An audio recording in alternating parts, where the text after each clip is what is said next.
Hello दोस्तों, मैं राघव ठाकुर आशा करता हूं कि आप स्वस्थ होंगे, मस्त होंगे। तो सबसे पहले हम बात करेंगे 30 अप्रैल 2026 के कल के अपने ट्विटर कैंपेन की। तो दोस्तों, कल का ट्विटर कैंपेन जो उसका उद्देश्य था, जो उसका लक्ष्य था कि सरकार, प्रशासन, शासन, भर्ती बोर्ड और माननीय सीएम साहब के कानों में लगातार अपनी जो डिमांड है उनको पहुंचाते रहना। तो कल हमारा उद्देश्य पूरा हुआ है। जो हम 3 डिमांड हैं उनको लगातार उठाते आ रहे हैं और शासन, प्रशासन, भर्ती बोर्ड, माननीय सीएम साहब इनके कानों तक बात पहुंचा रहे हैं। तो वो कल भी पहुंची है और यही हमारा लक्ष्य था, यही उद्देश्य था। बाकी कुछ लोग साथी ये कह रहे थे कि कल हमारे ट्वीट बहुत कम शो हुए हैं, तो उससे कोई फ़र्क नहीं पड़ता है। ये सोशल ऐप है, इसमें कोई ना कोई दिक्कत हो जाती है, तो ये भी एक रीज़न रहा होगा कि कम शो हुए। नहीं, बाकी बहुत ज़्यादा ट्वीट और वगैरह हुए हैं, पोस्ट बहुत ज़्यादा हुई हैं। सभी लोगों ने एकजुटता दिखाते हुए काफ़ी मेहनत करी है। उन सभी को मैं धन्यवाद भी देना चाहता हूँ कि आपने बहुत ज़्यादा मेहनत करी है, आप लगातार मेहनत करते आ रहे हैं, आगे भी ऐसे ही मेहनत करते रहें। अब साथियों, हम रिजल्ट के ऊपर बात करते हैं। साथियों, सारे यूट्यूबर्स, सारे व्हाट्सअप चैनल, सारे टेलीग्राम चैनल, शायद एक आध कोई होगा, एक आध जिसने मतलब ये प्रेडिक्शन नहीं करी होगी कि 23 और 24 अप्रैल को रिजल्ट नहीं आ रहा है। नहीं, बाकी 99% ने ही मतलब ये प्रेडिक्शन कर दी थी कि 23 और 24 अप्रैल को रिजल्ट आ जाएगा। किसी किसी ने तो यहाँ तक बोल दिया था कि हमारे भर्ती बोर्ड में एजेंट बैठे हुए हैं, तो वहाँ से हमें लिंक और सोर्स के जरिए जानकारी मिली है कि 23 और 24 अप्रैल को 100% रिजल्ट आ जाएगा। किसी ने तो घंटों का भी दावा कर दिया था, जब उन्होंने 19 अप्रैल को, 18 अप्रैल को, 17 अप्रैल को, 21 अप्रैल को वीडियो बनाई थी और यहाँ तक दावा कर दिया था कि 23 और 24 अप्रैल को इतने बजे तक रिजल्ट आ जाएगा। मैं ही एक सिंगल व्यक्ति था जिसने कहा था कि 23-24 अप्रैल को रिजल्ट नहीं आएगा। 23 और 24 अप्रैल तो छोड़ो, पूरे अप्रैल में रिजल्ट नहीं आएगा। आज 1 मई हो गई है, 30 अप्रैल निकल चुकी है, लेकिन रिजल्ट नहीं आया। इस बीच दोस्तों, हमने ट्विटर कैंपेन भी करे थे। 17 अप्रैल के बाद मैंने 24 अप्रैल की डेट रखी थी और 24 अप्रैल की डेट रखने का कुछ ना कुछ कारण था। मेरे दिमाग में कुछ था, कुछ मेरे पास सोर्स थे, कुछ मेरे पास जानकारी थी, इसलिए मैंने 24 अप्रैल को रखा था। बहुत से साथियों ने मेरे को सलाह दी कि आप 24 अप्रैल को क्यों रख रहे हो, 24 अप्रैल को तो रिजल्ट आ जाएगा, 23 अप्रैल को ही आ जाएगा, तो ट्विटर कैंपेन का फिर क्या का फ़ायदा हुआ, आप इसको 20 को रखो, 21 को रखो। मैं शांत रहा, मैंने उनको जवाब नहीं दिया। और समझने वाले समझ गए होंगे कि मैंने 24 अप्रैल को ही क्यों चुना था। भर्ती बोर्ड क्या मूव करने वाला है, क्या चाल चलने वाला है, ये थोड़ा बहुत ज्ञान मेरे को है, तो उसका तोड़ निकालने के लिए ही मैंने 24 अप्रैल को ट्विटर कैंप पर रखा था। जब 23 और 24 अप्रैल की सभी टीचरों की प्रोडक्शन फेल हो गई तो उन्होंने बहाने लगाए, सारे यूट्यूबरों ने बहाने लगाए। अरे वो होमगार्ड की परीक्षा होनी थी 3 दिन, उसकी वजह से भर्ती बोर्ड बिजी था, उसको रिजल्ट अपलोड करने के लिए टाइम नहीं था। बाकी रिजल्ट तो बना रखा है। कुछ ने कांस्टेबल की पासिंग आउट परेड का बहाना लगाया, किसी ने 936 परिचालकों की नियुक्ति का बहाना लगाया। पर ये सारी तीनों चीज़ें हो गई, फिर सब एक भेड़चाल चलते हुए कि 28 अप्रैल को रिजल्ट आ जाएगा। उस दिन भी मैंने कहा था कि 28 अप्रैल को रिजल्ट नहीं आएगा। फिर सबने प्रेडिक्शन कर दिया कि 29 अप्रैल को आ जाएगा। मैंने फिर कहा नहीं आएगा भाई। फिर सबने प्रेडिक्शन कर दिया 30 अप्रैल को आएगा। मैंने कहा नहीं आना, पूरे अप्रैल में नहीं आएगा यार। मैंने एक हफ्ते पहले एक वीडियो ही बनाया था, जो अभी मेरे यूट्यूब चैनल पे अभी भी पड़ा हुआ है, जाके सुन लेना। फिर मैंने 30 अप्रैल को ट्विटर कैंपेन एक बार से फिर रखा था और मुझे कुछ साथियों ने फिर सलाह दी कि आप 30 अप्रैल की डेट क्यों रख रहे हो, रिजल्ट तो अब होमगार्ड की परीक्षा भी हो चुकी है, पासिंग आउट परेड भी हो चुकी है, तो रिजल्ट तो 28 को ही आ जाएगा, 29 को ही आ जाएगा। ठीक है, मैंने कहा नहीं आएगा भाई। मैंने 30 अप्रैल कुछ सोच समझकर, कुछ मेरे को इनपुट होंगे, कुछ सोर्स होंगे, कुछ मेरे को जानकारी हुई होगी, तभी मैंने 30 अप्रैल रखा है। मुझे एक बार फिर भर्ती बोर्ड का मुंह तोड़ना था। ठीक है, फिर इसके बाद आज 1 मई हो गई है। ठीक है, फिर कुछ ने तो आज का भी प्रेडिक्शन कर दिया। मतलब बेशर्मी की हद होती है, लगातार प्रेडिक्शन फेल होती जा रही है, डे बाई डे उनकी प्रेडिक्शन बढ़ती जा रही है। अरे भाई, ऐसे ही आप डे बाई डे करते रहोगे, आज रिजल्ट आ जाएगा, कल रिजल्ट आ जाएगा, तो एक दिन रिजल्ट तो आना ही है। एक दिन आप सही होंगे, पर उससे पहले आप 99 बार गलत हो चुके होंगे। ठीक है, आप 10 बार प्रोडक्शन करोगे तो 9 बार आपकी प्रोडक्शन फेल हो चुकी होगी, तो कुछ शर्म हो। बिना किसी जानकारी के, बिना किसी सोर्स के आप भ्रमित ना किया करें लोगों को। जो हमारा जो हमारी मुहिम चल रही है, जो डिमांड चल रही है, वो कहीं ना कहीं डैमेज होती है, डाइवर्ट होती है। तो मैं सभी से अनुरोध करना चाहता हूँ, जितने भी अध्यापक हैं, जितने भी बड़े यूट्यूबर्स हैं, जितने भी व्हाट्सअप चैनल हैं, जितने भी टेलीग्राम चैनल हैं, आपके चंद व्यू या आपके ये खुफिया जानकारी वाला दिमाग है ना, इसकी वजह से जो हमारी डिमांड चल रही है ये डाइवर्ट हो जाती है। बच्चे अलग अलग उसमें चले जाते हैं, फिर वो प्रोडक्शन करने लगते हैं, वो चर्चा रिजल्ट पे करने लगते हैं इन 3 डिमांड को छोड़ करके। भाई तो आप सभी से मेरा अनुरोध है कि ये मुहिम मैंने ये मान लो खून पसीने से सींची है, जीरो से स्टार्ट करके इसको इतने हाई लेवल पे लाया हूँ। कितनी मैंने मेहनत करी है, मेरी शकल की हालत बता रही है वो तो, कि कितनी मैंने इसके लिए मेहनत करी है। सिंगल व्यक्ति से खड़ा हुआ, धीरे धीरे इसको इतना तक कर दिया। फिर इसके चक्कर में मैं जेल होकर भी आया ना। लगातार इस पर 24/7 हावर काम कर रहा हूँ, सारे निजी कार्य छोड़ रखे हैं, टाइम से ना खाना ना पीना ना नहाना, यहाँ तक कि रनिंग भी नहीं कर पा रहा हूँ मैं ढंग से अपनी। तो आप सभी से मेरा अनुरोध है कि भाई इस मुहिम को डैमेज ना करिए, डाइवर्ट ना करिए।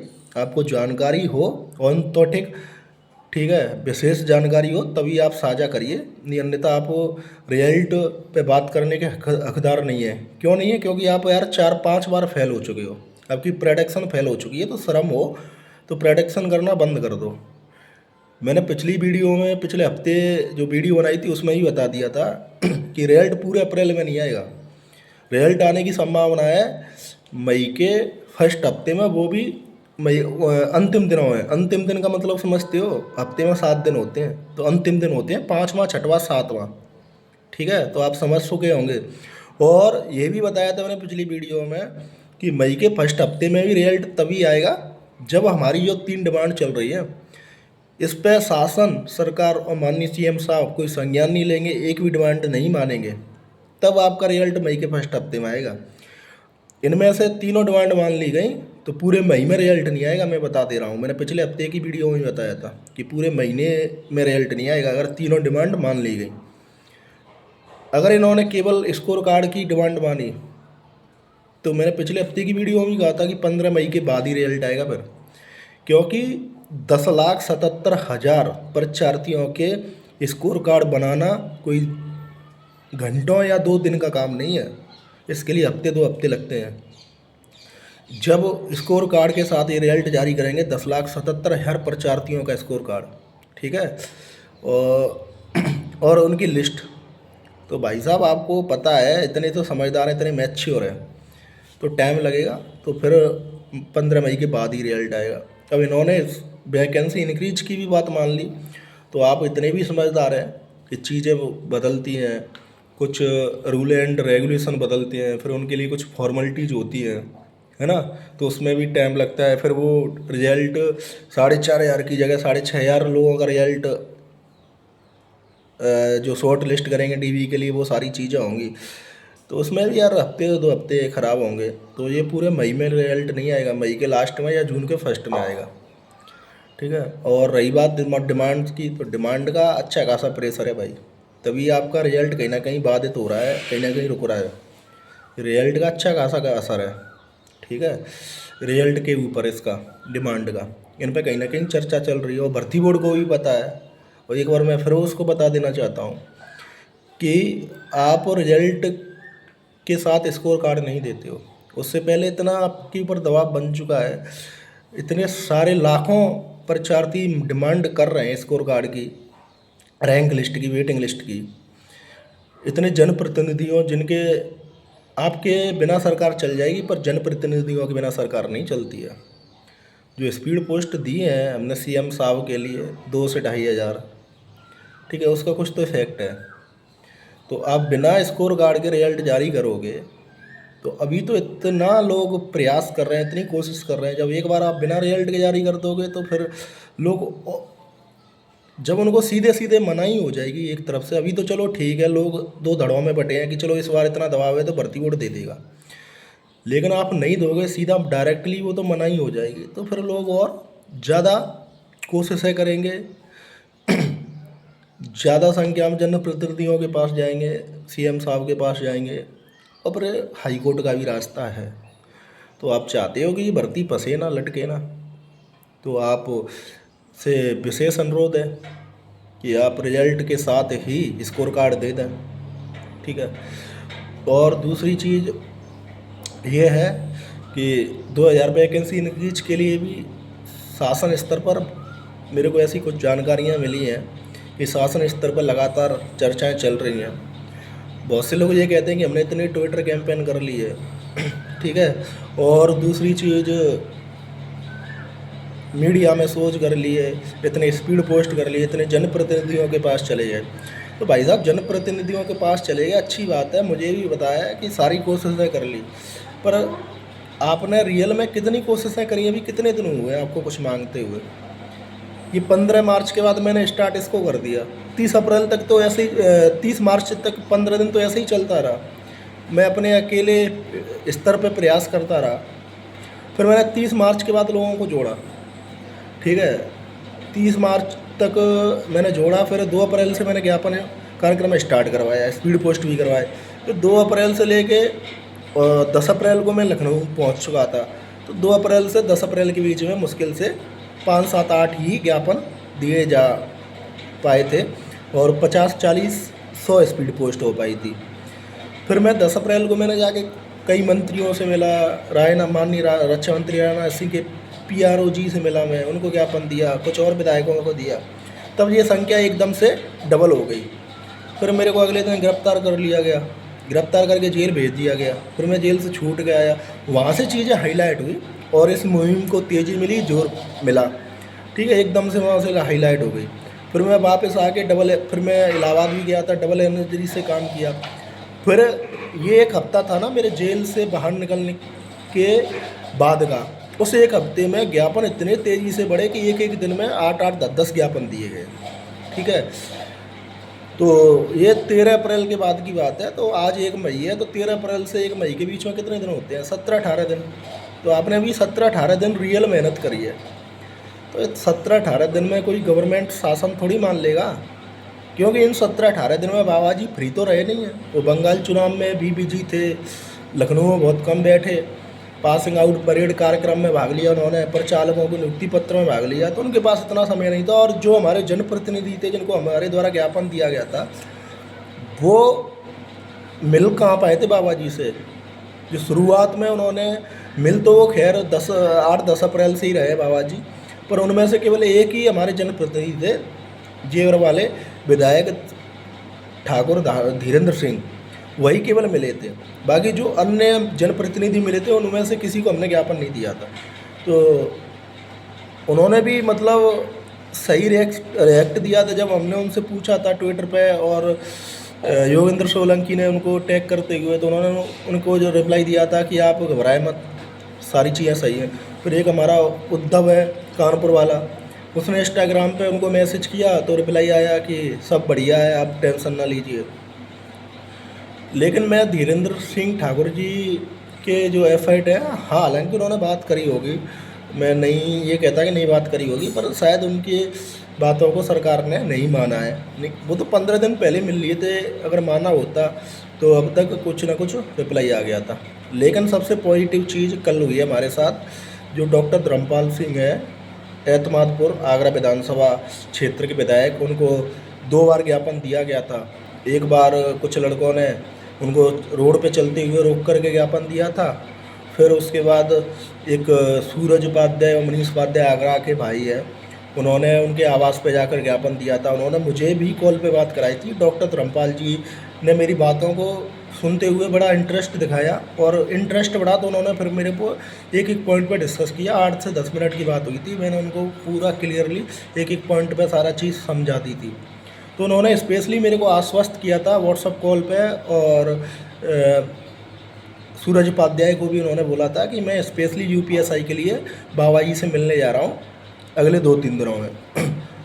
ये लास्ट फ्राइडे की बात है, हालांकि उनको मिलते मिलते कल मिल पाए, 8 दिन हो गए। उसका रीज़न था कि बाबा जी इस बीच 2-3 बार बंगाल चले गए, पासिंग आउट परेड के नियुक्ति पत्र भी दिए उन्होंने, और 336 प्रचालकों को भी नियुक्ति पत्र दिया। तो वो 4-5 दिन बिजी थे। हालांकि वो कल मिल लिए हैं और वो स्पेशली यूपीएसआई के लिए मिलने गए थे। अब देखो उनसे बात होती है तो क्या बातें हुई हैं, क्या रखा है उन्होंने, तो वो बताएंगे। एक हमारे हर्षवर्धन वाजपेयी जी, उनको भी 2 बार ज्ञापन दिया जा चुका था। तो उनको जितेंद्र देने गया था आखिरी बार 2-3 दिन पहले, जितेंद्र प्रताप सिंह। तो विधायक जी ने पूर्णतः आश्वस्त करते हुए कहा था कि मैं यूपीएसआई के लिए स्पेशली महाराज जी से बात करने जा रहा हूँ, 2 दिन में जा रहा हूँ। उन्होंने अपना वायदा निभाते हुए दूसरे दिन, तीसरे दिन तो मुलाकात कर ली है और उन्होंने खुद 2 नंबर मांगे थे। एक जितेंद्र ने अपना दिया था, एक मेरा दिया था। तो उन्होंने यहाँ तक कहा था कि मैं खुद अपडेट दूंगा आप लोगों को जब महाराज जी से बात हो जाएगी। तो अब देखो विधायक जी हैं, विधानसभा सत्र भी शुरू हो चुका है, कुछ व्यस्तताएं होती हैं, जैसे ही वो फ्री होते हैं वो कुछ ना कुछ पॉजिटिव आपको न्यूज़ देते हुए दिखाई देंगे।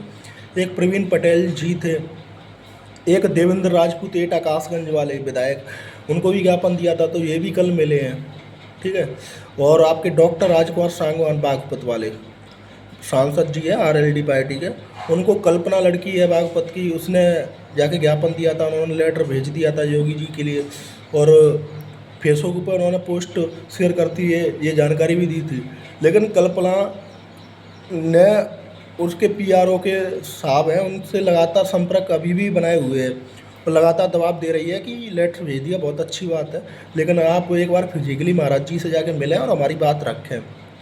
तो वो लड़की लगातार वो करती रही, मैं भी इधर से बोलता रहा, मैंने व्हाट्सअप ज्ञापन भी उनको पहुंचवाए।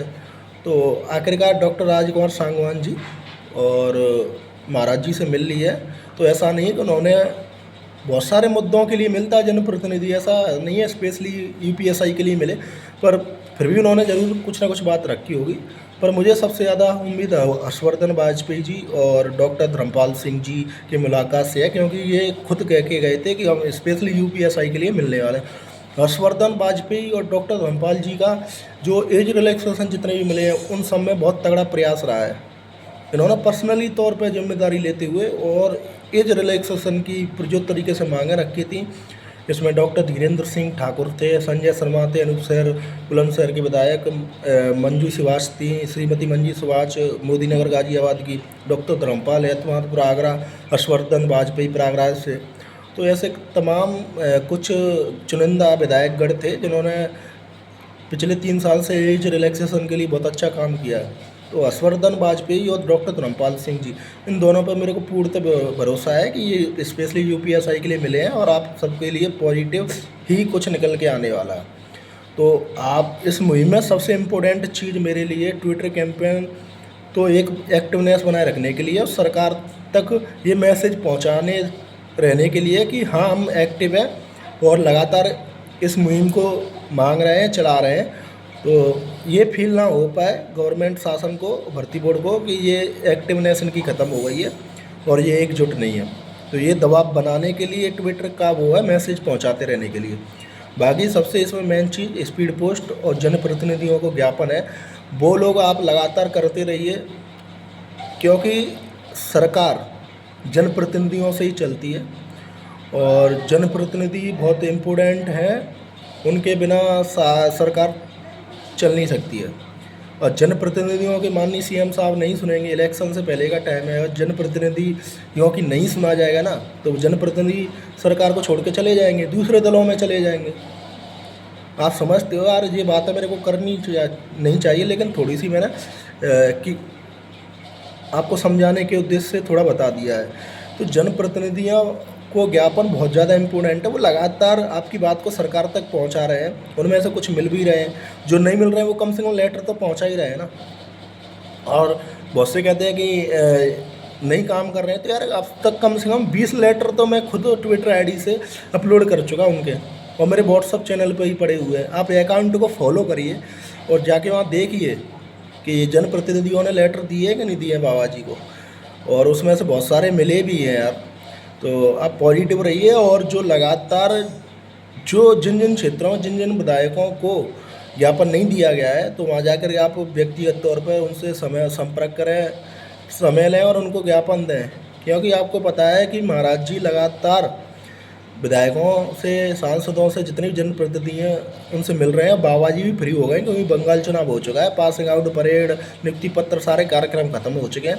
विधानसभा सत्र चल रहा है, दिन में विधानसभा में रहेंगे, शाम को मुलाकातें होंगी। तो आप अपने अपने जनप्रतिनिधियों को ज्ञापन देते हैं, और जिन जनप्रतिनिधियों को ज्ञापन नहीं दिया गया है वो एटलीस्ट उनको दें, और जिनको दिया जा चुका है वो उनसे फीडबैक लें कि भाई आपने महाराज जी से मुलाकात करी कि नहीं करी, आपने महाराज जी को लेटर भेजा कि नहीं भेजा, नहीं भेजा है तो आपने क्यों नहीं भेजा है, जाके भेजिए। तो महाराज जी से इसके लिए स्पेशली मुलाकात करिए। 16.5 लाख बच्चों का मामला है ये। 16.5 लाख इसमें प्रत्येक के घर में 5-6 सदस्य तो होते ही हैं, 5-6 वोटर तो होते ही हैं। अगर इसको गुणा कर दिया जाए 16.5 लाख का, तो लगभग 6 गुना 1 करोड़ बैठता है। तो 1 करोड़ वोटिंग बहुत होती है किसी भी सरकार के लिए, किसी भी दल के लिए। तो ये चीज़ें उनको समझाइए ना आप, ठीक है।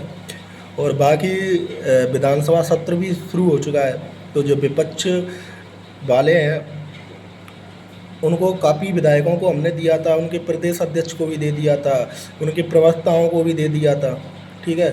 अतुल प्रधान सरदना वाले, जसराना वाले सचिन यादव, और आपके वो वहाँ से एमएलसी विधायक मान सिंह, नगीना वाले प्रयागराज के, और नगीना वाले मनोज पारस, ठीक है। और शिवलाल पाल प्रदेश अध्यक्ष को 2 बार दे दिया। राजेंद्र चौधरी इनके एमएलसी हैं और राष्ट्रीय प्रवक्ता हैं, उनको 2 बार दे दिया। मनोज यादव हैं इनके प्रवक्ता, राष्ट्रीय प्रवक्ता, उनको भी दे दिया। तो कितनी बार हमने इनको ज्ञापन दे दिया है, पर राष्ट्रीय अध्यक्ष और पूर्व मुख्यमंत्री माननीय अखिलेश यादव जी तक बात नहीं पहुंची। उन्होंने इसमें अभी तक ना ट्वीट किया है, ना ही पीसी करी है। तो अब विधानसभा सत्र भी शुरू होने वाला है, ठीक है। तो अतुल प्रधान और अमिताभ वाजपेयी जो आदर्श नगर कानपुर के हैं, सपा के विधायक, इन्होंने तो आश्वस्त किया था कि ये विधानसभा में मांग उठाएंगे भैया। तो इनसे जो भी सरदना के आसपास का है, जसराना के आसपास का है, और नगीना पारस, मनोज पारस हैं वहाँ के आसपास के हैं, ठीक है। और जो प्रदेश कार्य इनका राष्ट्रीय कार्यालय है लखनऊ के अंदर सपा का, वहाँ जो लखनऊ वाले हैं वो जाके इनके कार्यालय में जाए, सारे विधायक वगैरह वहीं मिल जाएंगे, क्योंकि विधानसभा सत्र शुरू हो चुका है। तो सारे लखनऊ में ही रहने वाले हैं और अपने पार्टी दफ्तर में ही रहेंगे। तो वहाँ जाके इनसे बोलिए, और माननीय राष्ट्रीय अध्यक्ष से भी कहिए कि आप विधानसभा में हमारा मामला उठाइए। आपको कोशिश तो करनी पड़ेगी भाई, बिना कोशिश के कुछ नहीं होने वाला।